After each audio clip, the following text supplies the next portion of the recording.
When I was a kid, I loved taking road trips. We really never flew anywhere as a family, but we would often pack up our minivan and travel to see friends or families in other parts of the country.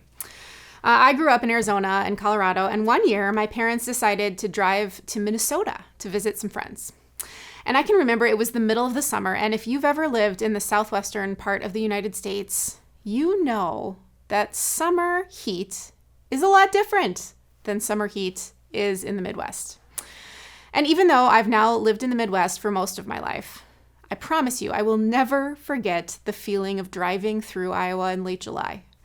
The corn is high, the farms seem to never end, and they smelled terrible. And my hair, it was frizzy from this weird thing called humidity that I had never experienced. And I can remember at some point, somewhere in the middle of Iowa, our vehicle started overheating and we had to stop on the side of the road where there was no avoiding the humidity and the smells of a Midwestern summer. So, just like any normal kid would do, my sister and I complained.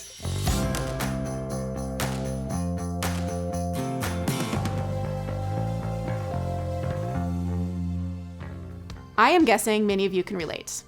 Whether you have a memory from being a kid or a memory as a parent, the word vacation doesn't mean anything when there are complaints to be had. So maybe it will bring you some comfort to know that the exact same thing has been happening since biblical times. Exodus chapter 15 starts with two really beautiful songs or poems. They recapture some of the events that we've already read about, but in a slightly different way, in a different format. And side note, these poems are really old. Remember, just because we read the Bible today in a certain way, in a certain order, that doesn't necessarily mean it was all written in that exact format. And this is one of those examples. Those poetic descriptions of the Exodus journey might have come first before the other things were written, some scholars believe. And after Moses' song, we hear the short but important to notice, we hear a song by Miriam. It's attributed to her, and we have to remember that men almost always held leadership positions in ancient society, but here in the Bible, Miriam is referred to as a prophet, so that is really significant. And as the journey for the Israelites continues through chapter 15 and into 16, we start to hear the complaining that I referred to with my car trip. The people discover that the water is bitter. So we hear the people grumbled against Moses, saying, "What are we to drink?"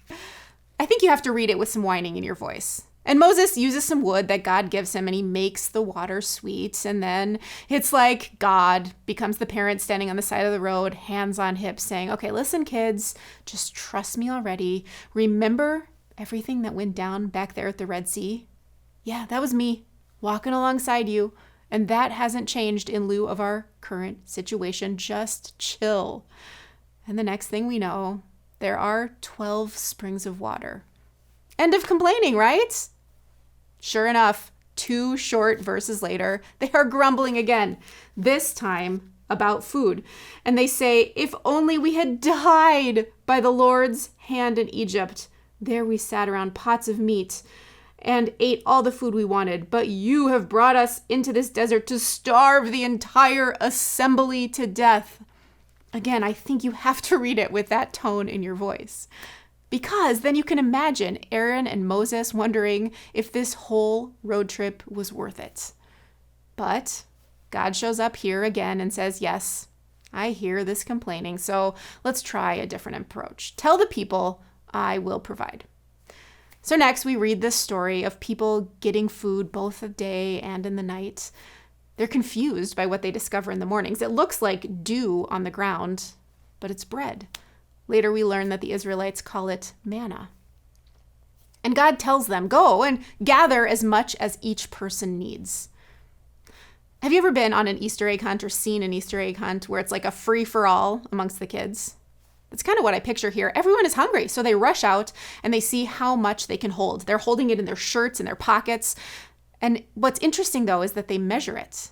And even though it seems like the guy over there has more than I do over here, it's never more than one person needs.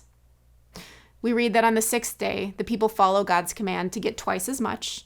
And Moses tells the people that God commands them now to rest on the 7th day. But humans, being humans, wake up on the seventh day, they get greedy and they rush out and they collect manna. They think they're going to collect manna, but guess what? There isn't any there. The seventh day is meant to be a Sabbath or a day of rest, where they don't need to be working in the fields. When God says rest, God means it.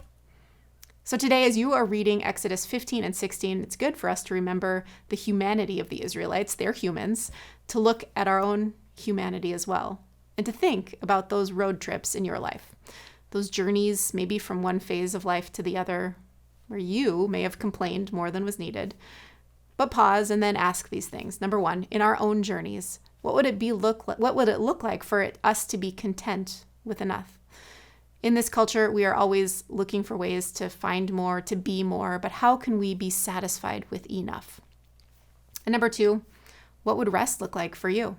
How could rest not only affect you, but the community of people around you as well?